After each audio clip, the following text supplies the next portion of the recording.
শীতের আমেজ। কবি ডক্টর আব্দুল বাসেত। ঋতুচক্রের আবহে পৌষ মাসে হয় শীতের আগমন। রাতের অন্ধকারে চারিদিকে থাকে কুয়াশার আচ্ছাদন। শীতের কাপুরিদের সবাই দেয় লেপ কম্বল মুড়ি। কোথাও বা উনুনের আগুনের তাপ নেয় বুড়ো বুড়ি। শীতের মরশুমে ঘুরতে যাওয়ার আনন্দ বেশ। প্রকৃতির মাঝে হারাতে মানুষ পাড়ি দেয় দূর দেশ। কোথাও বা জমে ওঠে চড়ুই ভাতির আসর। একসাথে সকলে মাতে আড্ডায় কেটে যায় প্রহর। বাজারে বসে খেজুরের গুড়, পাটালির দোকান। কনকনে শীতে রাতে রাস্তাঘাট থাকে শুনশান।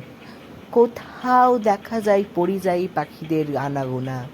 পশু পাখি দেখতে মানুষের ভিড়ে জমে ওঠে চিড়িয়াখানা। কোথাও জমে ব্যাডমিন্টন, ভলিবল খেলার আসর। শীতের আমেজে বাড়িতে হয় পিঠে পুলির বহর।